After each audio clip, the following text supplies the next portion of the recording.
En este espacio se habla de la propiedad privada, del Estado de Derecho, de la economía de libre mercado. Se habla de principios y funciones de la libertad en todos los ámbitos de la vida nacional. Aquí se habla libertad. RCR presenta Aquí se habla libertad, con Rocío Guijarro y Víctor Maldonado. Hoy tenemos un programa muy especial con invitados de excepción, nada más y nada menos que Daniel Barnaghi, Eric del Búfalo y David Morán, con quien yo quiero reflexionar sobre una dimensión de la transición que ha generado muchísima discusión. Y es, digamos, qué vamos a hacer en términos de perdón o de justicia. Hay muchísimas opciones que se han practicado en el mundo, desde el perdón amnésico hasta la justicia punitiva.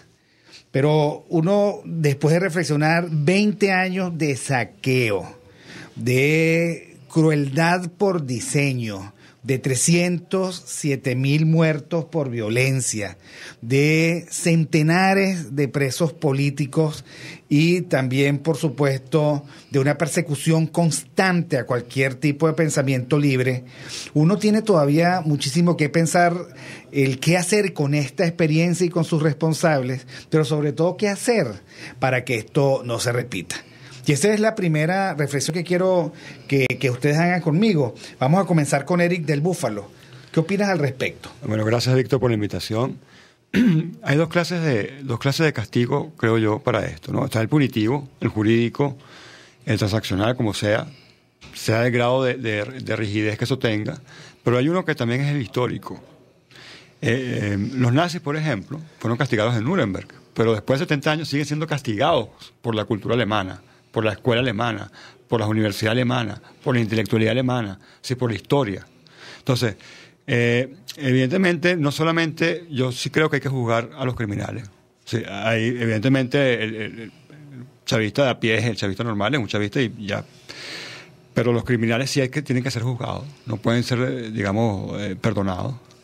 ¿Cómo hacemos, Daniel, para que ese proceso sea de alguna manera irreversible? Porque Eric del Búfalo lo que plantea está absolutamente claro.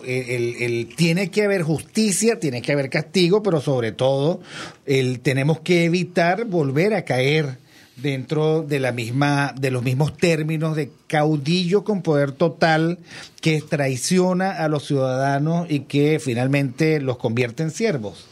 Sí, bueno, primero gracias por la invitación. Vale la pena contextualizar un poquitico lo que significa el perdón y los ámbitos en los cuales tiene significado ese término. Bueno, por un lado está el perdón religioso, que es un acto entre la persona y su Dios, o lo que entiende como su Dios, donde por un conjunto de malas acciones está aspirando, digamos, a que una divinidad superior, pues de alguna manera tenga misericordia y anule el castigo que viene del cielo o de ese Dios, ¿no? Está el perdón de orden moral, que es cuando una persona comete una falta ante un tercero, y entonces ese perdón de orden moral lo que busca, lo que solicita, lo que pide es que esa persona que fue agraviada de alguna manera otorgue el perdón para que el perdonado de alguna manera pueda continuar su vida y el quien fue la víctima de cualquiera de esas acciones, bueno, se libere de esa carga de rabia, resentimiento, tristeza, etcétera.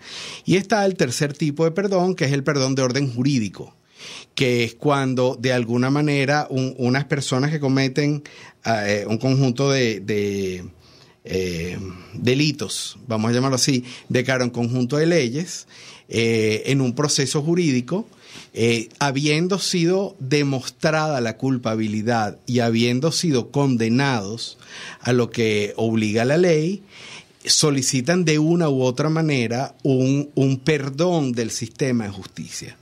Entonces, cuando nosotros hablamos de perdón, tendríamos que precisar un poco de qué estamos hablando. En el caso que nos ocupa son los últimos dos, es el perdón moral y el perdón legal. En cuanto al perdón legal, para que exista ese perdón, tiene que haber una condena, necesariamente. Es decir, que todo perdón es posterior a un proceso de justicia, no es anterior. Luego, y para terminar, el perdón moral en este caso está indisolublemente vinculado al tema de la educación.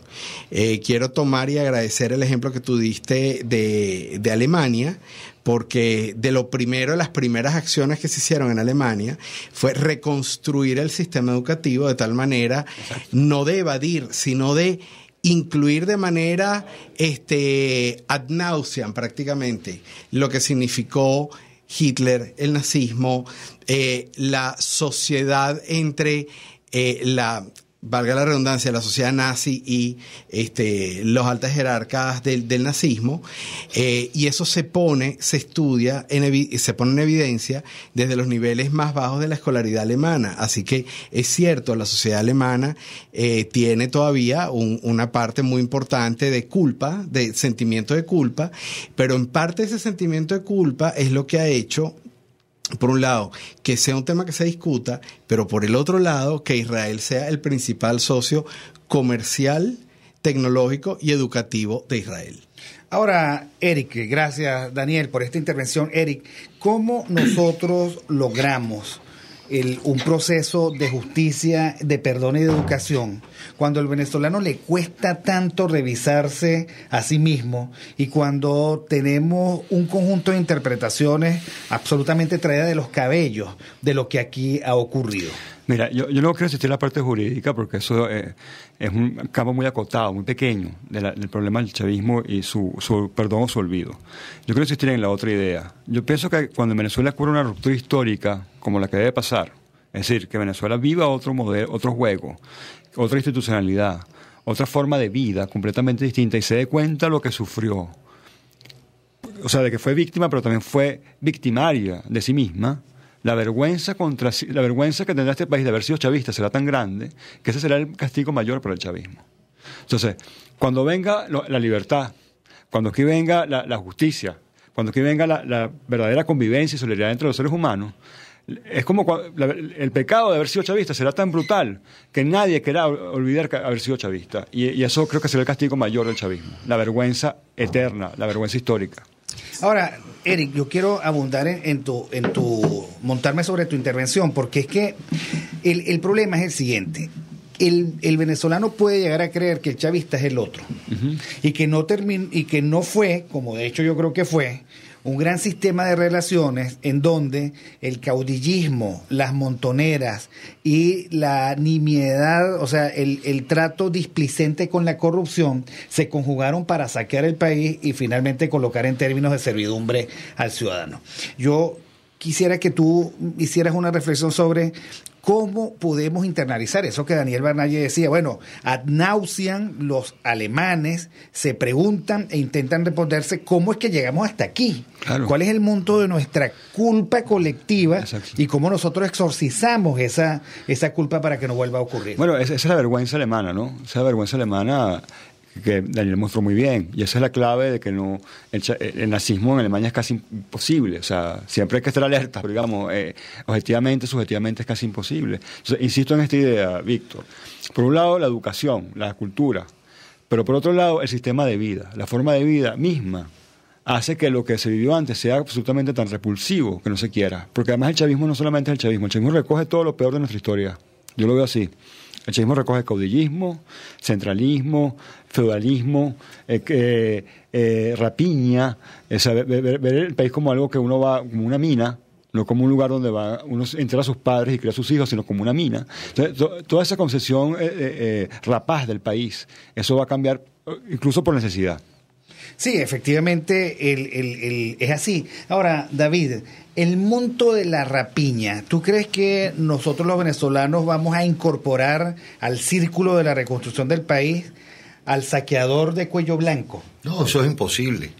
Y bueno, hablando del perdón, desde la lógica de la toma de decisiones, si no hay remordimiento como tal, no puede haber jamás perdón. Perdón significa hacer a un lado lo que es la carga de justicia. Pero es que la justicia es indispensable para que las sociedades tengan los estímulos y los incentivos necesarios para que tomen las decisiones correctas. Si tú eliminas los estímulos para que las sociedades tomen las decisiones correctas, es decir, las que causan bienestar a todos, las sociedades entran en un ciclo, como lo describió ahorita muy bien Eric, un ciclo de saqueo, de rapiña, de botinaje. Y eso es sencillamente inaceptable. Bueno, nosotros con esta intervención de David Morán vamos a un corte y ya regresamos. Aquí se debaten temas de interés nacional e internacional. Aquí se habla libertad, con Rocío Guijarro y Víctor Maldonado. Solo por rcr.tv, la radio que se ve. Sintonícenos a través de Periscope, @RCR750, la radio que se ve. Cuando hablamos de Honda, hablamos de Distasi Motors, el concesionario Honda que pica adelante en precios, condiciones y servicio. Todo el personal de Distasi Motors, tanto técnico como de atención, está actualizado, capacitado y certificado permanentemente para atender correctamente tu vehículo. www.distasi-honda.com.ve. Distasi Motors, tu concesionario Honda en Los Palos Grandes. Para tus celebraciones privadas, familiares, laborales o de graduación, te recomiendo el restaurante Lon Low. Acércate y pide tu presupuesto y ponle música, decoración, pasapalos, comida y más a tu celebración. Acércate y coordina para que tu celebración sea inolvidable y degustes exquisitos platos nacionales e internacionales. Avenida Teresa de la Parra en Santa Mónica, calle Rufino Blanco Fombona a la derecha después del centro comercial. Bar restaurante Lon Low, poquito, pero sabroso. RCR 750 AM, porque lo bueno une. Ideas para alcanzar un país con libertad económica, democracia política y seguridad jurídica. Aquí se habla libertad, con Rocío Guijarro y Víctor Maldonado. Solo por rcr.tv, la radio que se ve. Continuamos con esta reflexión hecha a cuatro voces. Me acompañan, como les había dicho en el segmento anterior, el profesor Daniel Barnaghi, el profesor Eric del Búfalo y David Morán, que es editor de La Patilla. Tú querías decirme, Daniel, abundar sobre el tema de la reflexión que hicieron los alemanes ad nauseam para reivindicarse hacia el futuro. Sí, yo quería juntar eso con un tema que a mí me importa mucho que trabajemos, que es ¿qué ha significado en Venezuela históricamente el voto castigo?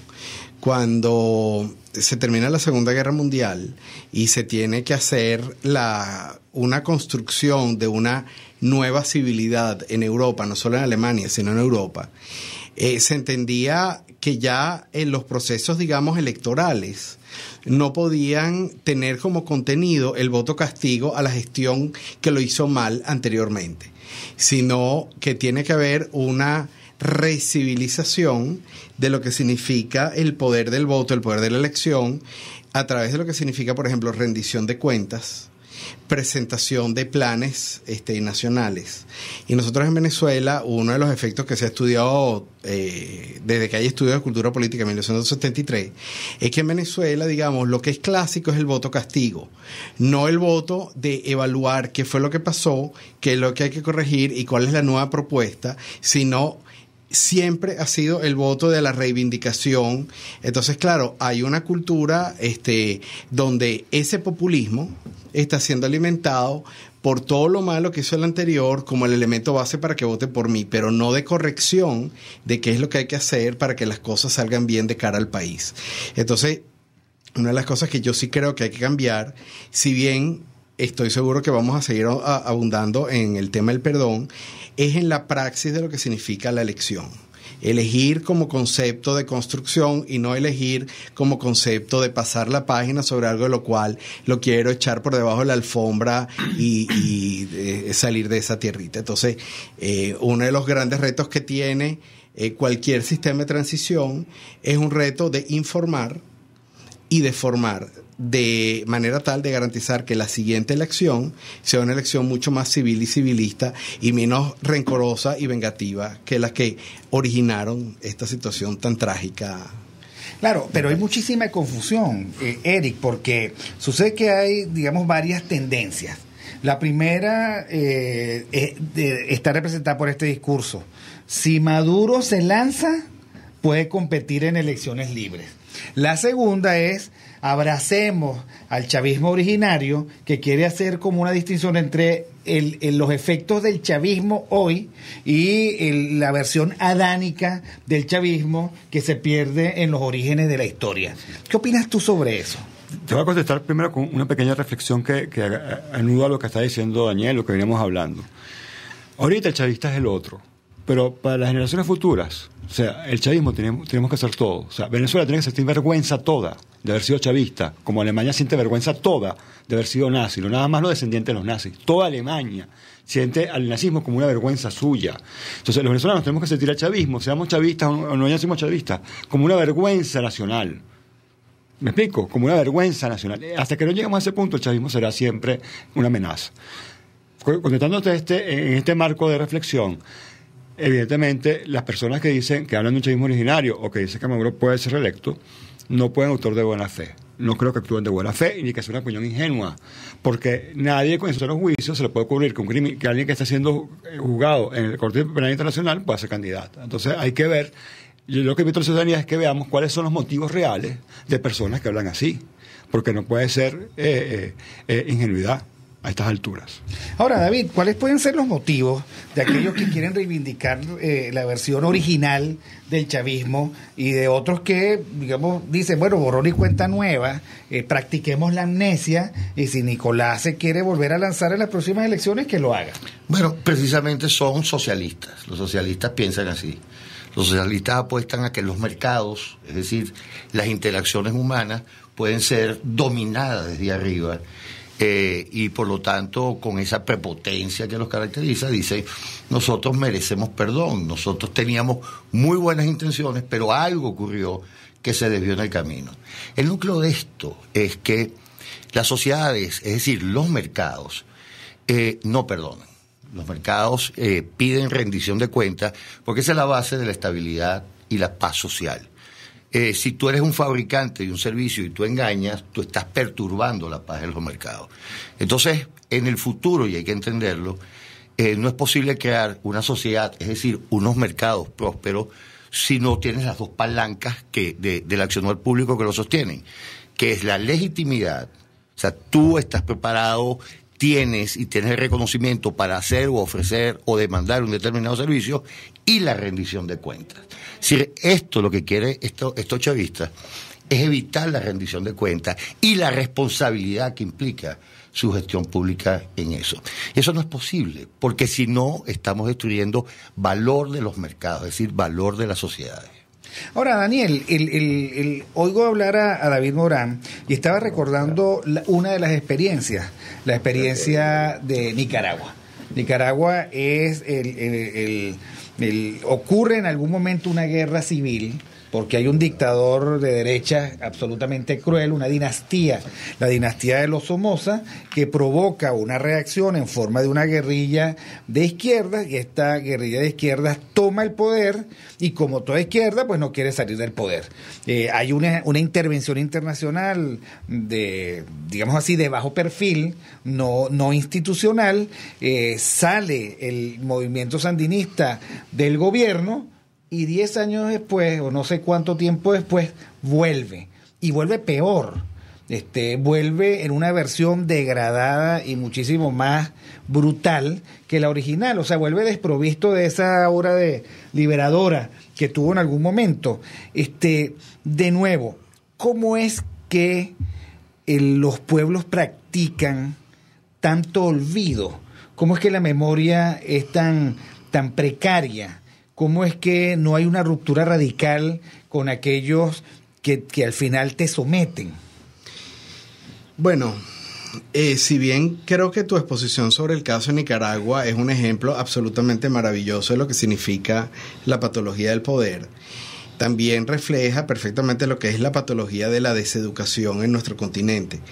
Pero también te quiero decir, el caso de Nicaragua nos es cercano, pero hay otros casos que quizás geográficamente no son más lejanos, pero que donde ocurrió lo mismo. África no logra salir de todos estos centenares de sistemas dictatoriales de pequeñas regiones. Pero te quiero dar una anécdota. Cuando cae el muro de Berlín en el año 89, al poco tiempo, el gobierno húngaro se convierte en un gobierno más bien de centro-derecha. Ese gobierno de centro-derecha fue lo suficientemente malo como para que a la siguiente elección se reinstalara el sistema comunista. Esa reinstalación duró relativamente poco tiempo, por suerte. Se logró salir del sistema comunista, pero allá hay una combinación de cosas. Una de las cosas es que el discurso izquierda es sumamente poderoso porque evoca y trabaja básicamente las emociones más básicas del ser humano. Una de las emociones es la de la nostalgia, donde tú de alguna manera construyes un discurso donde tú logras hacer que la gente olvide el horror y la tragedia y se enganche con el que todo tiempo pasado fue mejor. Por eso es tan importante que también las sociedades no solamente se eduquen ellas mismas, sino que no permitan que ciertos líderes regresen de alguna manera al poder.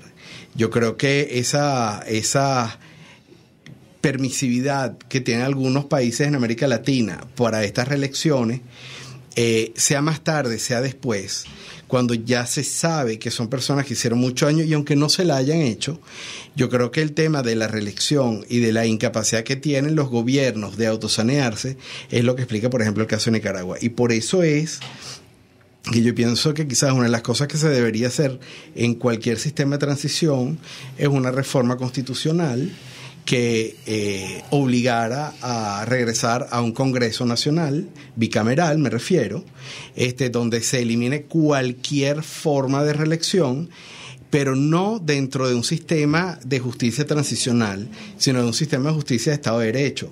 Tú me podrás decir, y tendrías toda la razón de decir, bueno, pero en una situación como la que está Venezuela, donde tiene que entrar ayuda humanitaria, ¿por qué plantear eso que luce extemporáneo? Precisamente porque este es el momento. Porque la Asamblea Nacional sigue actuando, sigue trabajando, sigue teniendo las funciones que son legítimas para todo el planeta y que son por las cuales hay un reconocimiento de su presidente como el rol o con el rol de presidente interino del país. Pero la Asamblea Nacional debe continuar haciendo sus funciones. Y dentro de esas funciones tiene que estar el que en este momento, porque para más luego es tarde, tiene que haber un reacomodo, un reajuste de todos aquellos elementos que teniendo una constitución válida fueron las que condujeron a esta situación. Ahora, Eric, es interesantísimo lo que plantea Daniel, y él estaba conversando, yo recordaba, no sé si ustedes lo recuerdan también, que la democracia puntofijista nunca dejó volver a Pérez Jiménez. Nunca. Pérez Jiménez y ganó una elección. Podía ganar elecciones, podía tener masa de votantes, podría tener partido, pero Pérez Jiménez nunca volvió al poder. Dos cosas quiero decir rápidamente, dos consideraciones breves. Estoy de acuerdo con Daniel y el problema constitucional es un problema grave de Venezuela. Y aprovecho que está aquí David para recordar el famoso pacto republicano que una vez escribimos, porque este gobierno de transición tiene que sentar las bases para los futuros gobiernos, no para el gobierno que viene, para los futuros gobiernos. Aquí tiene que volver el Senado. El Senado tiene que controlar las Fuerzas Armadas si es que van a quedar. O sea, hay una serie de cosas que son importantísimas. Hace falta un nuevo pacto de punto fijo, digamos, un nuevo pacto republicano, un nuevo pacto de gobernabilidad que asegure los próximos 20 años. Eso por un lado. Considerando además que la revolución del 99 es una revolución hecha a la medida del chavismo. O sea, está hecha para que el chavismo exista, ¿no? Es una consideración que dejo y que no es nada extemporánea, como decía Daniel. Es el momento de pensar en eso inmediatamente después del cese de la usurpación. Inmediatamente cuando empiece ya a regir de suyo plenamente el gobierno de transición. Ahora, David, hablando del cese de la usurpación, hay otra tendencia que es una tendencia para mí muy peligrosa, y es que cese la usurpación significa que se vayan los actores políticos, pero no necesariamente que se derrumben las instituciones del chavismo. Exactamente. Estoy hablando de ley del trabajo, el sistema de control de emisoras y radios, estoy hablando de las leyes comunales. Pareciera que hay una tendencia que dice, no, nosotros podemos con eso. Sí, una tendencia además, quien lo dice son muy ignorantes. Esta Constitución no tiene viabilidad ni social ni financiera, ninguna. Esta Constitución es impagable, para usarlo en términos monetarios, y por lo tanto tiene que ser precisamente demolida en esos aspectos. Y los aspectos más preocupantes de esa Constitución son precisamente es que no se establece el imperio de la ley. Es lo trágico de esa Constitución. Esa Constitución está hecha para violarla a placer por el que venga. Por lo tanto, hay que acabar con esa guachafita y aprovechar, digamos, este dolor y esta miseria atómica que ha causado el chavismo en Venezuela para hacer un cambio de una vez, por primera vez, serio y profundo. Y poder, yo me voy el tiro un poco más largo que el de Eric, poder sentar las bases para un desarrollo nacional por más de 50 años. Es decir, que sean los profundos cambios tecnológicos que obliguen al cambio, pero no por falta del diseño de la ruta para incorporar esos cambios positivos en el progreso de la sociedad. Y uno de los cambios necesarísimos, el que te diga que no es necesario es un farsante, te está engañando. Esa Constitución tiene que ser reajustada, reescrita, para que en Venezuela el imperio de la ley sea verdadero y no ese librito azul que los muestran estos demagogos a cada rato cuando precisamente la están violando. Daniel, ¿no puede haber transición con esa Constitución? No como está escrita. Definitivamente yo coincido tanto con Eric como con David, no como está escrita. Yo creo que este es el momento de hacer los ajustes de ley para poder establecer un marco suficiente de Estado de Derecho como para generar una transición.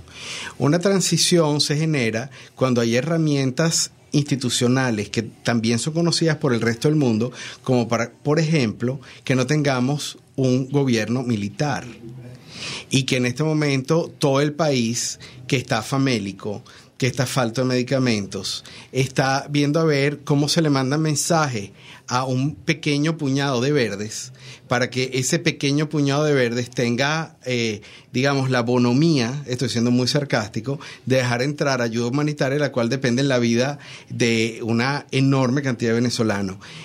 Eso llegamos a esto porque la Constitución del 99 tiene la suficiente cantidad de huecos para que eso pasara. Porque sí es verdad que hay una cultura personalista, Chávez, Maduro, todo lo que tú quieras, pero también los huecos en la Constitución. Y la Constitución hay que entenderlo.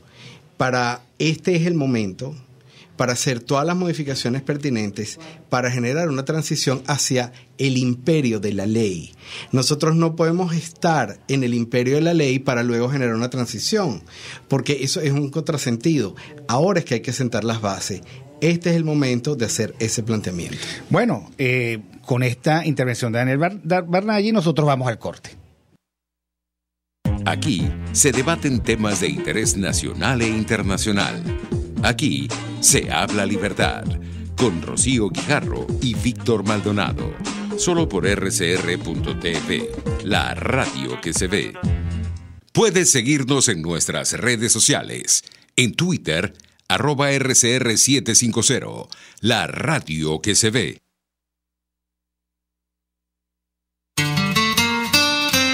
RCR 750 AM, porque lo bueno une.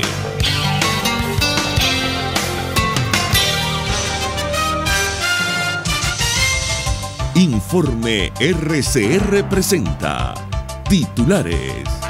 Expertos consideran posible, pero poco probable, un ataque cibernético contra Venezuela. Ricardo Cusano, primer vicepresidente de Fede Cámaras, destacó que hasta el momento no se tiene una cifra estimada del costo económico que ha generado al país este gran apagón. Han habido serios problemas en las cadenas de frío, sobre todo en productos de proteínas, en carnes, ¿no? Esto a nivel nacional.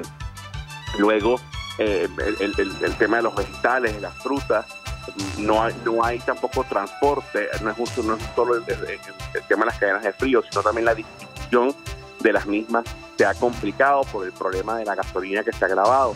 Sin luz no hay forma de colocar gasolina.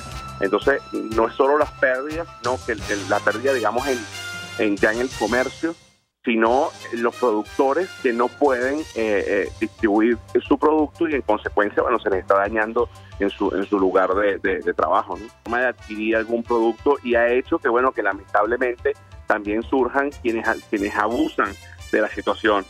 Hoy prácticamente el gobierno dolarizó la economía. Hoy lo poco que medio se mueve es como comercio están vendiendo productos de primera necesidad en divisas, porque al no tener efectivo en bolívar. Estados Unidos conversa con España sobre el posible exilio de funcionarios venezolanos afectos al gobierno de Nicolás Maduro. La casa del diputado Julio Montoya, ubicada en el estado Zulia, fue atacada la madrugada de este miércoles por sujetos encapuchados.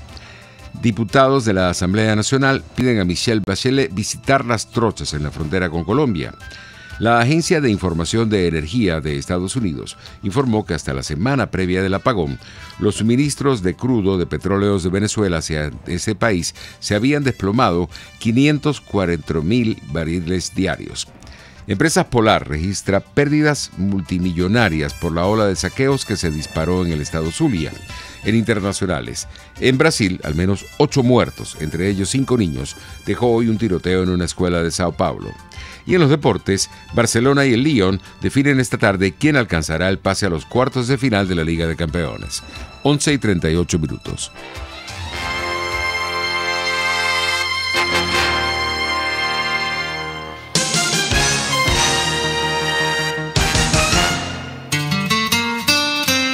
RCR 750 AM, porque lo bueno une.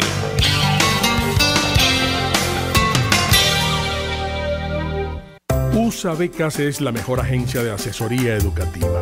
Con USA Becas conoces el sistema de estudios norteamericano, pre y posgrado, el inglés, posibilidades de becas, requisitos y exámenes para aplicar y visas de estudiante.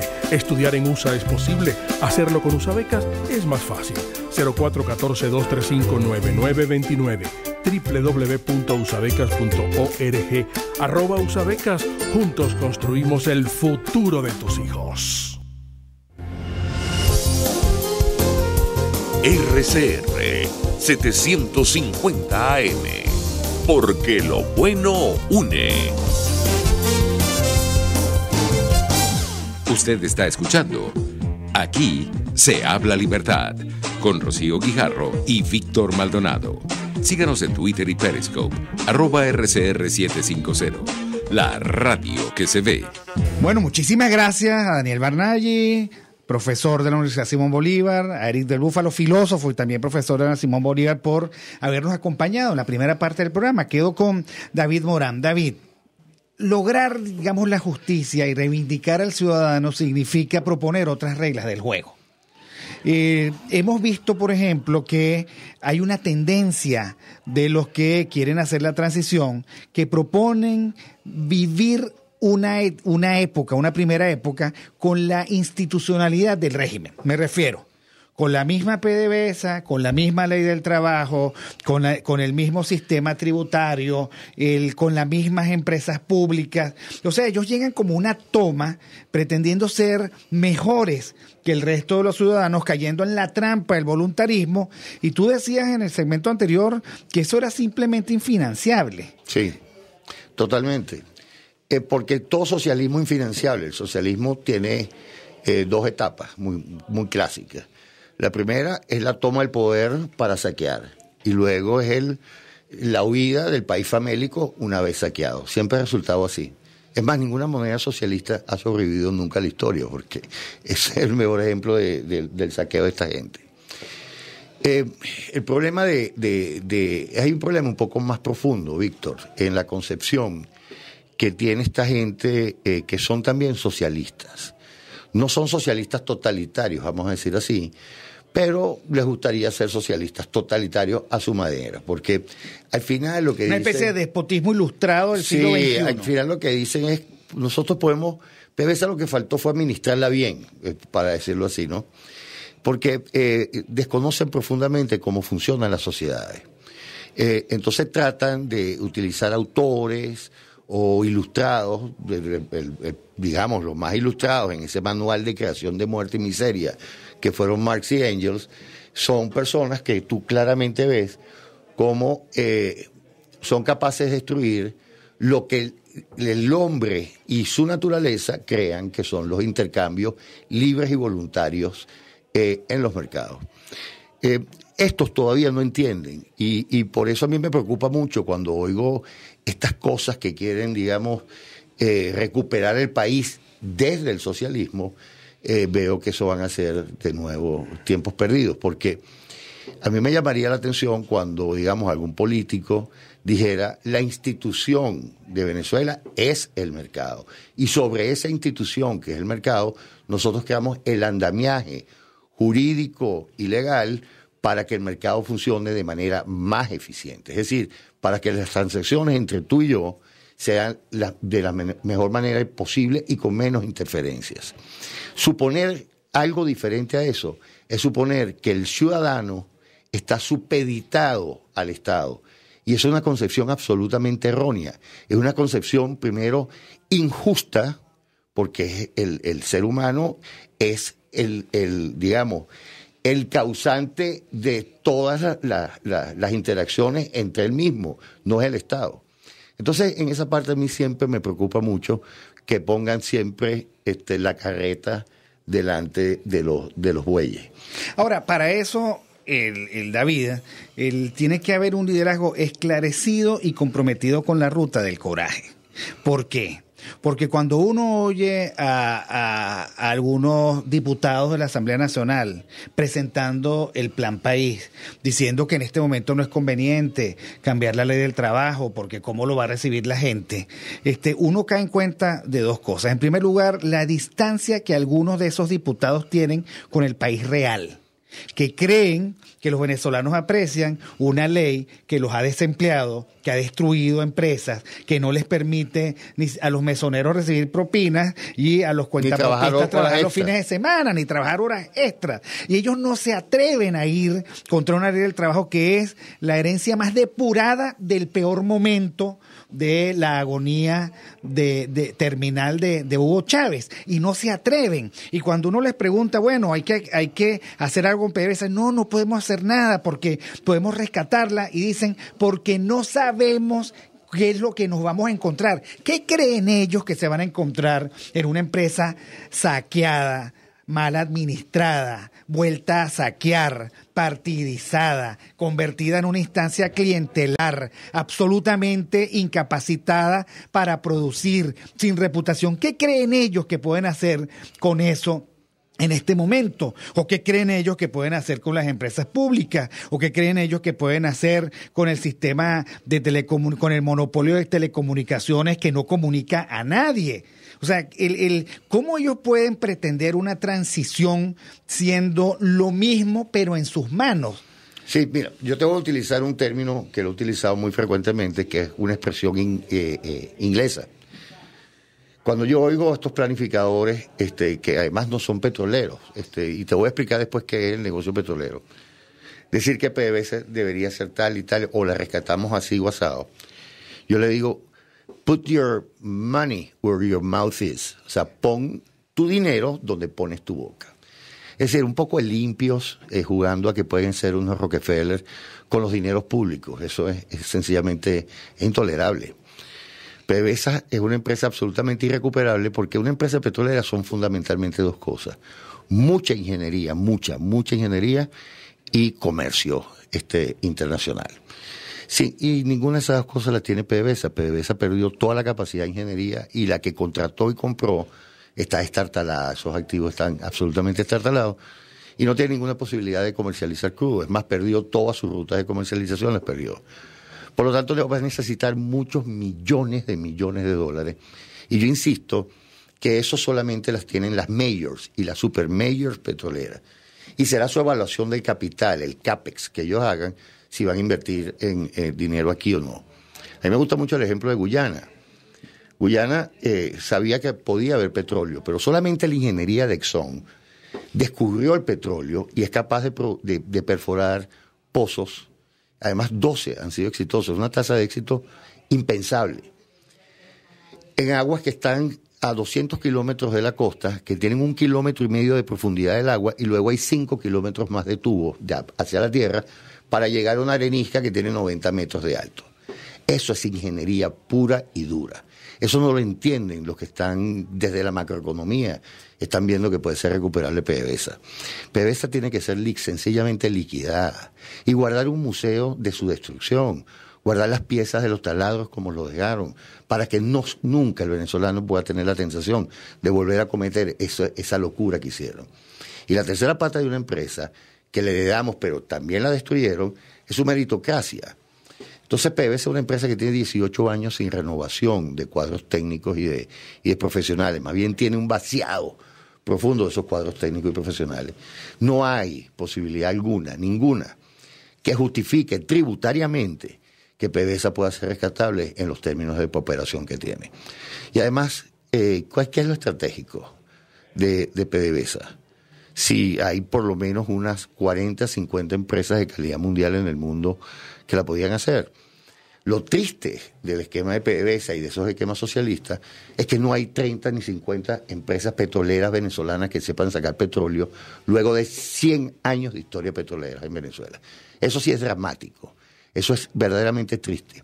Y les digo a los que están oyendo, si PDVSA y las empresas hubieran sido privadas, jamás Venezuela hubiera tenido esta debacle petrolera que sufrió. Jamás hubiera tenido un general ignorante al frente de eso, y mucho menos un presidente que pudiera poner un general ignorante y militarizar además las operaciones para que tuvieran la debacle petrolera más grande que ha existido en empresa petrolera alguna.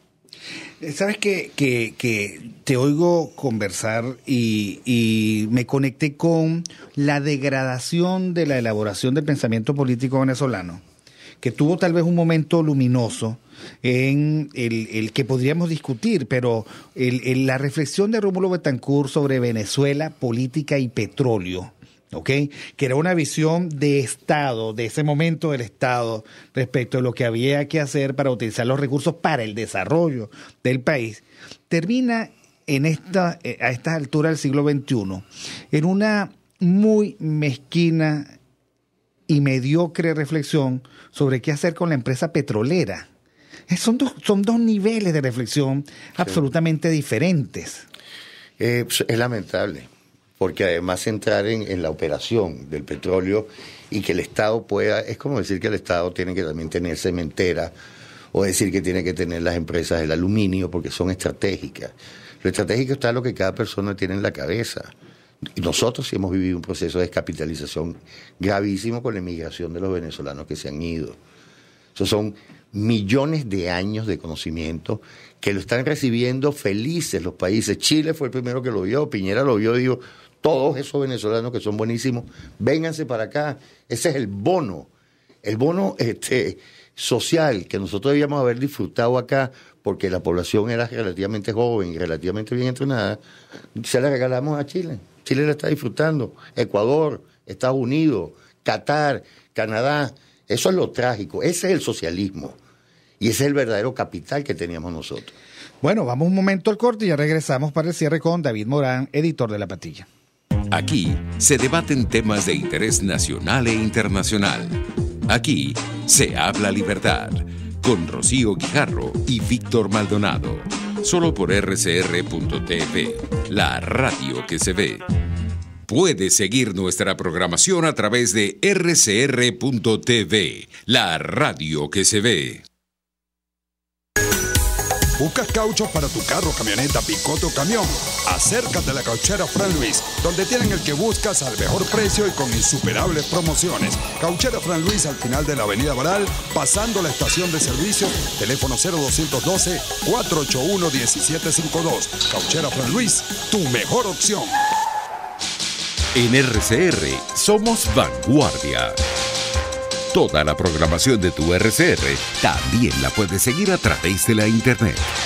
Audio y video en tiempo real. Noticias y mucho más. No te pierdas ni un segundo de nuestra programación. No hay excusa ni cadena que valga para que dejes de escucharnos. Ingresa a rcr.tv, la radio que se ve. Ideas para alcanzar un país con libertad económica, democracia política y seguridad jurídica. Aquí se habla libertad. Con Rocío Guijarro y Víctor Maldonado. Solo por rcr.tv, la radio que se ve. Bueno, estamos conversando con David Morán en dos tiempos. Primer tiempo, nosotros dedicamos a reflexionar sobre qué tipo de justicia le haría bien al país. Y luego David Morán entra en una reflexión muy importante porque uno cae en cuenta que la justicia también es un nuevo pacto republicano. Tiene que ver con un nuevo qué hacer con el país, con sus activos productivos y con el fomento del mercado. ¿Cuáles son las principales moralejas de este trágico cuento que ya tenemos 20 años? ¿Qué hacemos con los corruptos? ¿Qué hacemos con los devastadores? ¿Qué hacemos con los saqueadores? ¿Qué hacemos con los torturadores? Bueno, yo voy a utilizar un ejemplo de mercado, que son las normas ISO y la trazabilidad. El mundo trabajaba hasta, bueno, cuando yo estaba saliendo de la universidad hace 30 y pico de años, nosotros veíamos el control de calidad como una ciencia incipiente y hablábamos de partes malas, 10% de partes malas por cada 100 partes producidas o piezas producidas o servicios prestados. Y eso era un estándar de calidad, que digamos, relativamente bueno, aceptable. Hoy se habla de 6 o 5 piezas malas producidas por cada millón de piezas. O sea, es decir, estamos trabajando en 6 sigmas y vamos a... los mercados están produciendo ahorita calidades de 1 o 2 piezas malas por cada 10 millones de piezas producidas. Eso lo permitió la trazabilidad. Cuando yo hablo del imperio de la ley, también es la trazabilidad de las interacciones y las transacciones que hacen los mercados, es decir, que hacemos tú y yo. Y ese es el mayor correctivo. Las sociedades que entienden eso inmediatamente se enrumban hacia una prosperidad impensable. Vietnam es uno de ellos que ha dado un cambio interesantísimo. Finlandia es otro de los grandes ejemplos. Que, por cierto, estos países nórdicos le dicen socialistas, eso no tiene nada de socialista, está en monarquía allá. Ellos lo que han ido es a los mercados, economías de mercado. Si tú tienes economías de mercado, los check and balance va en cada interacción. Entonces inmediatamente hay correctivos con cada interacción. Entonces el corrupto pierde espacio para corromperse, para engañar, para estafar, para producir con mala calidad, para crear accidentes porque una bombona no cumplió con una norma de calidad, porque explotó, etcétera. Esa analogía que yo utilizo en los mercados es lo que se debe llevar al mundo transaccional político, para decirlo así, a los que toman el poder. Por eso he insistido tanto en que las dos patas, digamos, las dos soportes que traen paz social es la legitimidad, es decir, que se sepa que verdaderamente él es representante genuino de algo y por lo tanto tiene poder sobre alguien, y la rendición de cuentas. Aquí en Venezuela te pongo por un caso curioso. El chavismo eliminó la publicación de los patrimonios de los funcionarios públicos con el cuento de que podían ser perseguidos. Aquí nadie publica su pago de impuestos. ¿Qué político aquí dice, mire, pagué tanto de impuestos, contribuir con tanto?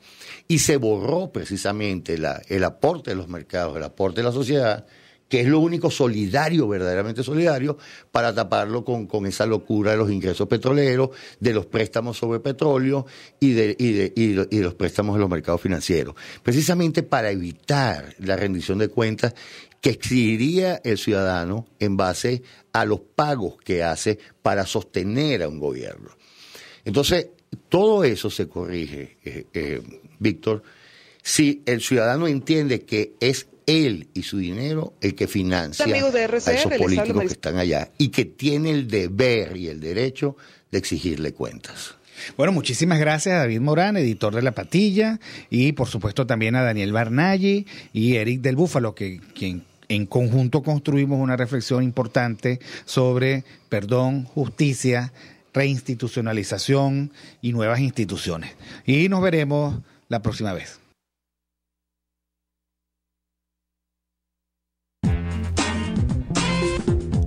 RCR presentó Aquí se habla libertad, con Rocío Guijarro y Víctor Maldonado.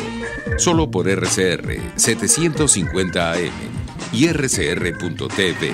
En Twitter y Periscope, @RCR750. La radio que se ve.